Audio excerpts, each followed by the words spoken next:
ಮಂಗೆ ಸುಖಪೂರ್ಣ ಧಾಮಂಗೆ ಸತ್ಯಚಿದ್ರೂಪಂಗೆ ಕಾಮಿತ ಜನಕಲ್ಪ ಪೂಜೆಂಗೆ ಶಂಭುವಿಗೆ ಆಮೋದದಿಂದ ವಂದಿಸುವ ಸರ್ವ ವಿದ್ಯೆಗಳಿಗೆ ಸರ್ವ ಬುದ್ಧಿಗಳಿಗೆ ಸರ್ವ ಸಿದ್ಧಿಗಳಿಗೆ ಸರ್ವಕ್ಕೆ ಸರ್ವ ಜೀವರ ತೋರ್ಕೆಗೆ ಆದಿಕಾರಣವಾದ ಸರ್ವ ಮಂಗಲಿಗೆ ಹೋಗುತ್ತಲ್ಲ. ಪವಿತ್ರವಾದ ಈ ಕಾರ್ಯಕ್ರಮದ ದಿವ್ಯ ಸಾನ್ನಿಧ್ಯವನ್ನು ವಹಿಸಿರುವ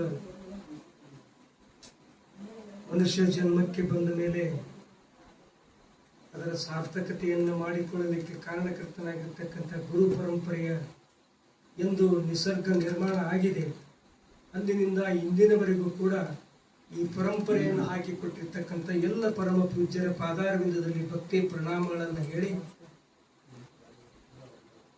ಇವತ್ತಿನ ಈ ವೇದಿಕೆಯಲ್ಲಿ ವಿರಾಜಮಾನರಾಗಿ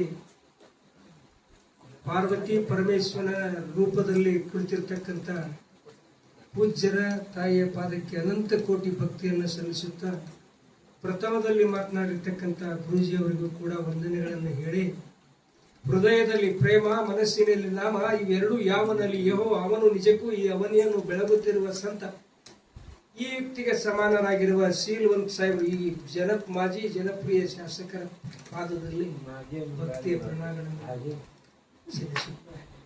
ಈ ಕಾರ್ಯಕ್ರಮದಲ್ಲಿ ಭಾಗವಹಿಸಿರ್ತಕ್ಕಂಥ ನನ್ನ ಆತ್ಮೀಯರಾಗಿರುವ ಕರಾಳದ ಪೂಜ್ಯರಿಗೂ ಸುತ್ತಮುತ್ತಲಿನ ಬಂದಿರತಕ್ಕಂಥ ಎಲ್ಲ ಗುರು ಹಿರಿಯರಿಗೂ ಕೂಡ ಅನಂತ ಭಕ್ತಿಯ ಪ್ರಣಾಮಗಳನ್ನು ಸಲ್ಲಿಸುತ್ತಾ, ಪುಣ್ಯಾತ್ಮರೇ ಧನ್ಯಾತ್ಮರೇ ನನ್ನ ಆತ್ಮೀಯ ಬಂಧು ವರ್ಗದವರೇ ಅಕ್ಕಮಾದೇವ ಬಳಗದವರಾಗಿರುವ ತಾಯಂದಿರೇ ಎಲ್ಲರಿಗೂ ಪ್ರಣಾಮ.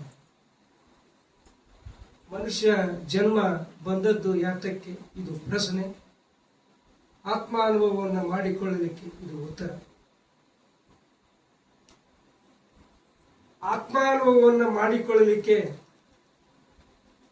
ಏನು ಮಾಡಬೇಕು ಅನ್ನುವಂಥದ್ರ ಸಲುವಾಗಿ ಸಕಲ 4 ವೇದಗಳು, ಉಪನಿಷತ್ತುಗಳು, ಪುರಾಣಗಳು ಅವನ್ನ ಅಧ್ಯಯನ ಮಾಡ್ತಾ ಹೀಗೆ ಪರಂಪರೆಯಾಗಿ ಹರಿದು ಬಂದು ನಿಮ್ಮೆಲ್ಲರಿಗೆ ಕಲ್ಯಾಣ ಮಾರ್ಗವನ್ನು ತೋರಿಸ್ತಾ ಇದೆ. ಪುಣ್ಯಾತ್ಮರೇ, ಆತ್ಮಾನುಭವವನ್ನು ಮಾಡಿಕೊಳ್ಳಲಿಕ್ಕೆ ಮೊಟ್ಟ ಮೊದಲು ಬೇಕಾಗಿರುವುದು ಯಾವುದು ಅಂದ್ರೆ ಜೀವ ಅನ್ನುವಂಥವನಿಗೆ ಆತ್ಮಾನುಭವ ಆಗಬೇಕಾಗಿದೆ. ಆತ ಮರಿತಾ ಇದ್ದಾನೆ, ಅದಕ್ಕೆ ಅಜ್ಞಾನ ಅಂತ ಕರೀತಾ ಇದ್ದಾರೆ. ಅದನ್ನ ಹೊಳ್ಳಿ ತಿಳ್ಕೊಂತಾ ಇದ್ದಾರೆ, ಅದಕ್ಕೆ ಜ್ಞಾನ ಅಂತ ಕರೀತಾ ಇದ್ದಾರೆ. ಲೋಕದಲ್ಲಿ ಜೀವರಾಶಿಯಾಗಿರ್ತಕ್ಕಂಥವರು ಜೋಪಾನವನ್ನು ಮಾಡುವುದು ಯಾವುದಂದ್ರೆ ಜ್ಞಾನ. ಜ್ಞಾನ ರತ್ನಕ ಜತನ, ಅದು ಒಂದೇ ಜೋಪಾನವನ್ನ ಮಾಡಿ ಅಂತ. ಆ ಜೋಪಾನವನ್ನ ಮಾಡ್ಲಿಕ್ಕೆ ಕಾರಣಕರ್ತರು ಯಾರು ಅನ್ನುವಂಥದ್ದನ್ನು ಗುರು ಆಗಿ ಇನ್ನೇಗ ಅವರು ಬಹಳ ಚಂದ ಹೇಳಿದ್ರು. ಗುರು ದೊಡ್ಡವನು ಗೋವಿಂದ, ಗುರು ಗೋವಿಂದಕ್ಕೆ ದೋವು ಕುಡೆ ಕಾಕಿಲಾ ಗೋಪಾಲ್ ಬಲಿ ಹರಿ ಗೋವಿಂದ್ ದಿಯೋ ಬತಾಯೆ ಅಂತ ಎಷ್ಟು ಚಂದಾಗಿ ಹೇಳಿದ್ರು. ಇರ್ಲಿ, ರಾತ್ರಿ ಕಳೆಯಿತು ನಿದ್ರೆಯಲ್ಲಿ, ದಿನ ಕಳೆಯಿತು ಊಟದಲ್ಲಿ, ರತ್ನದಂತ ಈ ನರಜನ್ಮ 3 ಕಾಶಿಗೆ ಹೋಯ್ತಲ್ಲೋ ಕಬೀರ ಅಂತ. ರಾತ್ ಗಯಾತೋ ಸೋಯೇಗ ದಿವಸ ಗಯಾತ ತೀರಾ ಜನ್ಮ ಮೂಲಕ ಥೋಡಿ ಬದಲೇ. ಇದರ ಸದುಪಯೋಗ ಆಗಬೇಕೇ ವಿನಃ ಬೋಲೆ ಸಂಸಾರ ಮೇ ಮಾಯಾಕೋ ಸಂಗ ಸದ್ಗುರು ಬತಾಯೆ ಫಿರ್ ಮಿಲೇಗ. ನನ್ನ ಕಡೆ ಹೊಳ್ಳೋ ಇದ್ರದ್ದು ಏನನ್ನೋದು ನಾನು ನಿನಗೆ ತಿಳಿಸ್ತಾ ಇದ್ದೇನೆ ನೋಡು ಅಂದ. ನಾವು ಹಾಗೆ ಮಾಡಾಕತ್ತಿಲ್ಲ. ವಿಷಯ ಅಂತಕ್ಕಂಥದ್ದು ಎಲ್ಲದರ ವಿಷಯನೇ ಏನ್ ನಾವು ಹೋಗ್ತಾ ಇದ್ದೇವೆ, ನಾವೆಲ್ಲ ವಿಷಯ ಸುಖಗಳೇ. ಆ ವಿಷಯ ಸುಖದಲ್ಲಿ ಬಿದ್ದು ನಮಗಿರ್ತಕ್ಕಂಥ ಮೂಲವಾಗಿರ್ತಕ್ಕಂಥ ನಮ್ಮ ಜ್ಞಾನವನ್ನೇ ನಾವು ಮರಿತಾ ಇದ್ದೇವೆ. ನಾವು ಸಿಟ್ಟು ಬಂದಾಗ ಅಂತೀವಿ ಏನಾದ್ರು ಇವ್ರಿಗೆ ನನ್ನ ನೋಡ್ಬೇಡ, ನಿನ್ನ ನೀ ನೋಡ್ಕೋ. ಮೊದಲ ಮನುಷ್ಯ ಜನ್ಮಕ್ಕೆ ಬಂದ ಮೇಲೆ ಚಂದ ಯಾವುದು ಯಾವುದು ಚಂದ ಯಾವುದು ಚಂದ್ರ ತನ್ನ ತಾನರಿವುದೇ ಚಂದ, ತನ್ನ ತಾನರಿವುದೇ ಚಂದ. ಅದನ್ನ ನಾವು ಅರಿಬೇಕಾದ್ರೆ ನಮಗೆ ದೀಕ್ಷಾ ಇಲ್ಲದೆ ಮೋಕ್ಷವೇ ಇಲ್ಲ.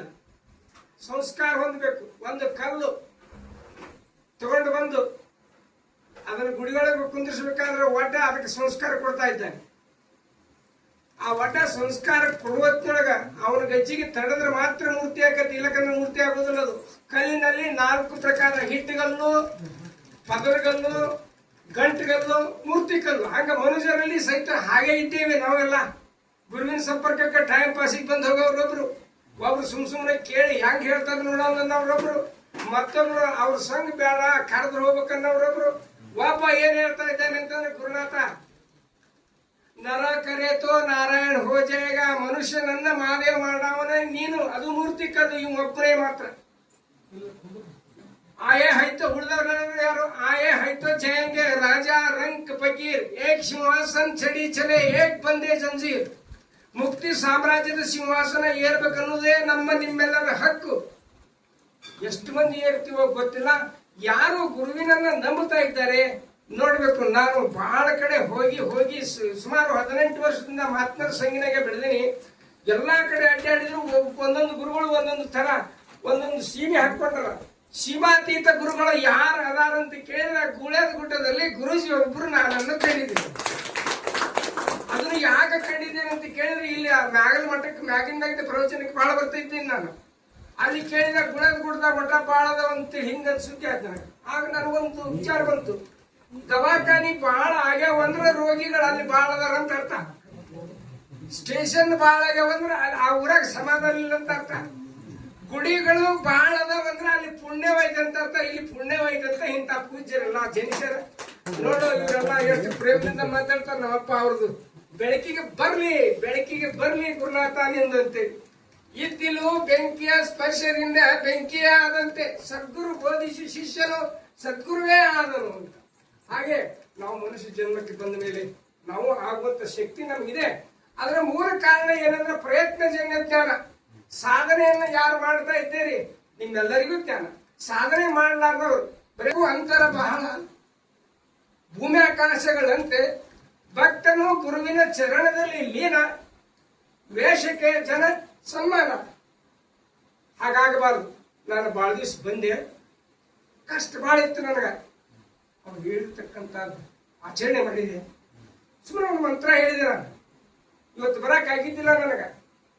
ನನಗೆ ನೋಟಿಸ್ ಇತ್ತು ಇವತ್ತಿನ ದಿವಸ ಕೋರ್ಟಿಂದು. ನಿನ್ನೆ ರಾತ್ರಿ ಬಂತವ್ರು. ನಾನು 108 ಜಪ ಮಾಡಿದೆ. ಇದನ್ನ ಸುಳ್ಳು ಅಂತ ಕೇಳಿರ್ಬೇಕಾರ.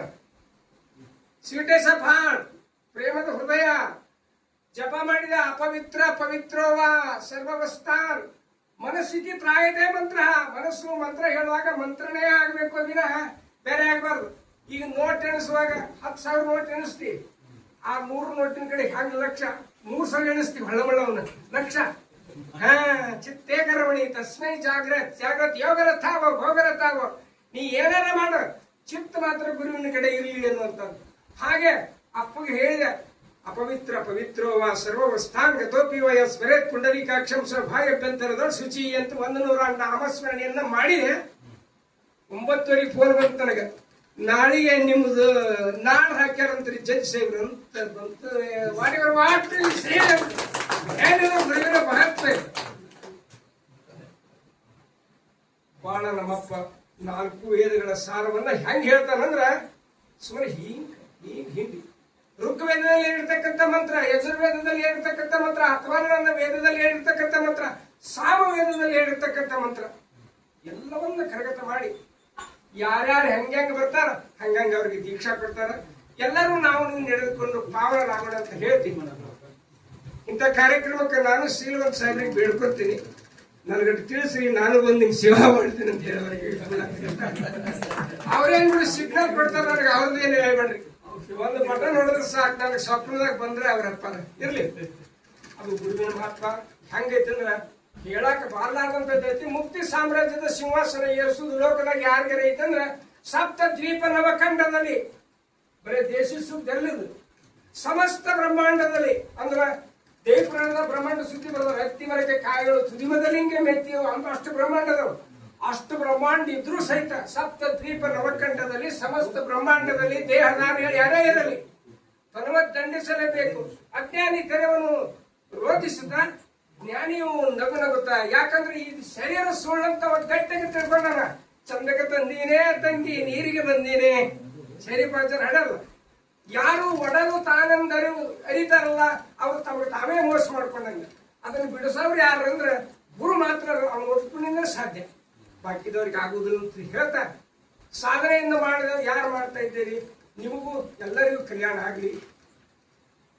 ಹೇಳಿ ಹೇಳಿ ಹೇಳಿ ಹೇಳಿ ಸಾಕಾಗಿ ಗೋಧನ ಗಜದನ ರತ್ನದನ ಏನ್ ಅದ್ಭುತ ಜನದನ. ತನಗೆ ಸಂತೋಷದನ ದೊರೆತ ಮೇಲೆ ಎಲ್ಲವೂ ತನಕ್ಕೆ ಸಮಾನ. ಹಾಗೆ ಗುರುವಿನಲ್ಲಿ ಎಲ್ಲರೂ ಮುಕ್ತಿ ಸಾಮ್ರಾಜ್ಯದ ಸಿಂಹಾಸನ ಏರೋಣ ಅಂತ ಹೇಳ್ತಾ ನಮ್ಮ ಶ್ರೀಲವಂತ ಸಾಹೇಬರು ಈ ಅಧ್ಯಕ್ಷರು ಮೊದಲುಗೊಂಡು ಗುರೂಜಿಯವರು ಮೊದಲುಗೊಂಡು ಕೊನೆಗೆ ಪೂಜ್ಯರನ್ನು ಕೂಡ ತಾಯಿಯನ್ನೂ ಕೂಡ ಮೊದಲುಗೊಂಡು ಹೇಳ್ಬೇಕಂದ್ರೆ ಬೆಳತನಲ್ಲ. ನಾವು ಹೇಳಿದ ವಿಷಯ ಒಂದು ವರ್ಷದ ಹೊಳೆ ಹೇಳೋದಿಲ್ಲ. ಅದು ಫಲ ಯಾವ್ದಂದ್ರೆ ಬೋರ ಸೆಲೆ ಹೊಡೆದಂತೆ. ಬೋರ್ ಹಾಕುದು ಇವ್ರಿಗೆ ಗೊತ್ತೈತಿ, ಯಾಕಂದ್ರೆ ಇವರೆಲ್ಲ ತಾಲೂಕಿನಾಗ ಎಲ್ಲರಿಗೂ ಸೇವೆ ಮಾಡೋದು. ಬೋಧನ ಸೆಲೆ ಹೊಡೆದಂತೆ ನಿಜಗೊಂಡ್ರು ಬರ್ತಾವು, ಸಾರ್ವಭೂಷಣರು ಬರ್ತಾವೆ ಎಲ್ಲ. ಅದು ಅದ್ಭುತ ಗ್ರಂಥವನ್ನು ಬರೆದಿದ್ದಾರೆ. ನಾವು ಇವೆಲ್ಲ ಸೇವಾ ಮಾಡೋಣ. ಗುರು ಅನ್ನೋದನ್ನ ಭಕ್ತಿ ಭಾವ ಇಟ್ಕೊಂಡು